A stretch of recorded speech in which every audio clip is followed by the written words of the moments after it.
nature dans le nord du département de l'Indre, tout à fait près de Saint-Élion-sur-Cher, la Favrole-Aubéry. On a même des parcelles sur le Loir-et-Cher, sur le déchet de l'eau.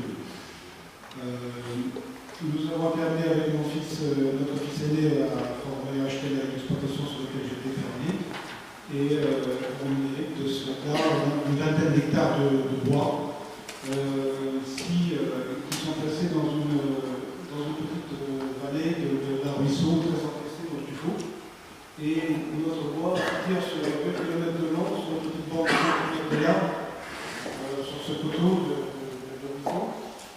Et ce n'est pas forcément que du bon bois. Là, nous sommes dans le val où il y a un peu de peuplier. Et la tempête étant passée par là, on a même les champignons. On avait également d'autre part sur cette exploitation une plantation de peupliers, curieusement, sur le dessus du plateau, dans le taillis, et qui est crevé sur pied alors qu'il était pratiquement bon à battre par la sécheresse de 2003. Le chauffant jusqu'alors avec une chaudière à bûche depuis 1980. Cette chaudière, au bout de 23 ans de service en percée, l'idée nous est venue d'étudier on se chauffait avec des plaquettes forestières, parce que c'était en 2003-2004 et on commençait à en voir un petit peu dans nos départements, et notamment une plus proche de chez nous, dans la commune de Poulaine. Je crois que son maire est présent ici. Donc c'était pour nous un bon repère. On a donc collecté ce bois crevé sur pied, on l'a abattu et j'ai adhéré dans un premier temps avec une UMA qui a été formée dans le département de l'Indre, qui s'appelle UMA 36, dans le cadre de l'UMA, afin de lancer la filière bois et de lancer également le biocarburant avec la transformation du colza, tournesol. Mais c'était une petite déchiqueuse. Voilà. Depuis cette petite déchiqueuse, il y a eu un accident, il fallait la changer, elle était un tout petit débit, il fallait changer manuellement, etc. J'ai donc adhéré à la déchiquetage 41, donc on en parlait tout à l'heure, et qui a une déchiqueuse beaucoup plus importante pour nous pour travailler.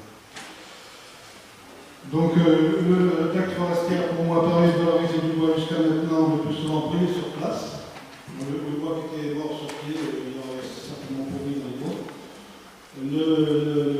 Les peupliers, le chablis de peuplier que la tempête nous a laissé, c'était la même chose. Il aurait fallu certainement, c'était un vandale, il aurait fallu certainement le laisser courir quelque temps. Voilà. Ça simplifie le travail par rapport au bois bûche de façon assez conséquente. Ça permet d'utiliser des chaudières automatiques qui simplifient l'approvisionnement et qui diminuent passablement l'entretien. Il n'y a plus de tournage, il n'y a plus de descendage est beaucoup plus performant. Alors les inconvénients, les plaquettes forestières sont quand même plus de place, elles sont plus volumineuses que dans le passé du stère. Un stère de bois égale 1,5 m³ de plaquettes forestières. Donc il faut les stocker dans plus de place et il faut aussi surtout les abriter contre la pluie. Ce type de chauffage est intéressant que si on dispose de suffisamment de place, d'une part pour le stockage, mais aussi pour les garder un peu des lieux d'habitation parce que c'est un peu plus bruyant au moment où la vis fonctionne, l'approvisionne par saccade, par coup, 3-4 fois dans l'heure, la chaudière. Dans notre cas, le choix de cette chaudière est conditionné d'une part par la disponibilité du bois sur l'exploitation, du bois qui n'est pas forcément très marchand en tant que bois d'œuvre, vu le contexte que je vous parlais tout à l'heure, dû au coût présent de façon abrupte sur les côtés du ruisseau. Le montant de l'investissement, en ce qui nous concerne, nous, puisque nous habitons toujours sur les lieux, dans une longère, la ferme, nous a permis d'avoir un dossier investissement inférieur, investissement plus fonctionnement, plus combustible inférieur à une autre installation que j'avais plus ou moins étudiée, notamment les géothermies, notamment d'autres types d'installations à base d'électricité et ou gaz. Donc l'investissement global était bien inférieur et beaucoup plus facile pour nous. D'autre part, on disposait déjà de réseaux d'électeurs du chauffage central, ce qui nous a permis d'avoir un chauffage économique. Alors le bilan, si on doit faire un bilan rapide là-dessus, à l'époque du bois chauffage bûche, la consommation moyenne en hiver était de 45 stères, en gros. Cette consommation aujourd'hui sous forme de plaquettes est tombée à 45 m3 dans stères, ce qui représente environ 30 stères l'équivalent bûche.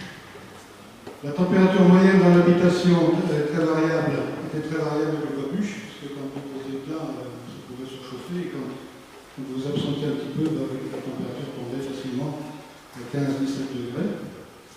Et quand il faisait très chaud, ça pouvait fort bien monter à 24 degrés, car ce n'est pas aussi facile de contrôle. On avait peur de thermostat un peu sur la vapeur. Et voilà. On ne pouvait pas non plus isoler le chauffage, par exemple, pièce par pièce. Il fallait chauffer l'ensemble pour rien. Sinon, c'était du débranage sur dans les cheminées. Si on fait le calcul en équivalence fuel, sachant qu'un mètre cube de plaquettes équivaut à peu près dans le cadre de la qualité de ce bois à 80 litres de fuel, ça faisait un chauffage, production de chaude comprise, de 80 fois à 45, de 80 litres de fuel par 45 mètres cubes de plaquettes, ça fait 3600 litres. 3600 litres, l'équivalent de fuel, 3600 litres, pour une maison de 150 mètres carrés. Alors ça pose quand même une question, parce qu'on a été amené, lorsque notre première chaudière a percé, à nous dépanner avec une chaudière fuel, justement, et c'est à peu près ce qu'on consommait avec une très mauvaise température, avec 17 degrés, très couramment dans la pièce de séjour, sinon ça nous aurait coûté vraiment très cher. Mais ça me pose quand même une question, 3600 litres quand même. Aujourd'hui, même si les plaquettes ne coûtent pas cher, parce que broyé par énergie,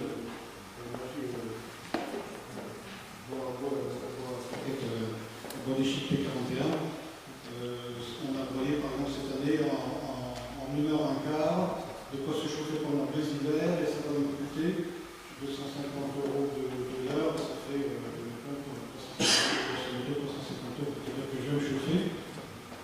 Il faut aussi sortir du bois, il faut aussi, etc. Ça fait à peu près 7 € du mètre cube sorti, que ça nous revient. C'est tout.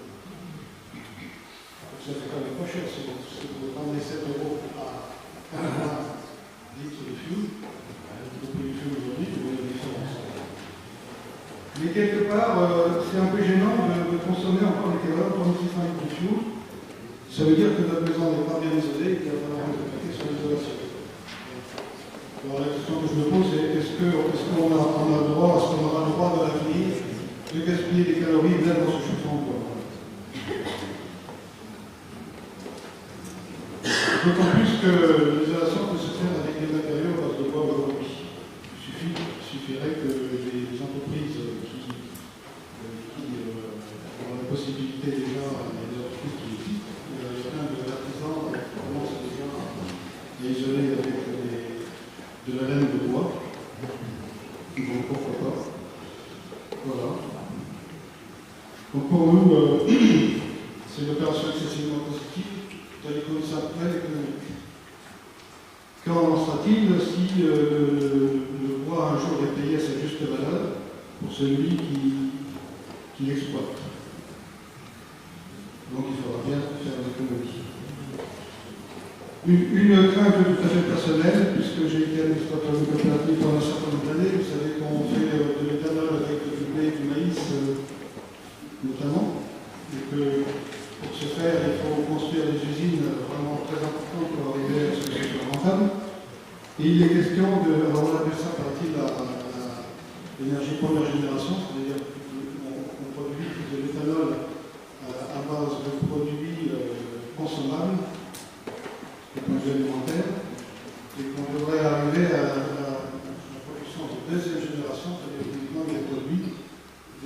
produits à base de non alimentaires, notamment le bois. Alors qu'en serait-il si on arrivait à produire du carburant à base de bois? Est-ce que ce carburant vient s'ajouter au gaspillage existant? Auquel cas on va déforester? Certainement, non. Ou est-ce que c'est une fausse, peut-être dans la salle des gens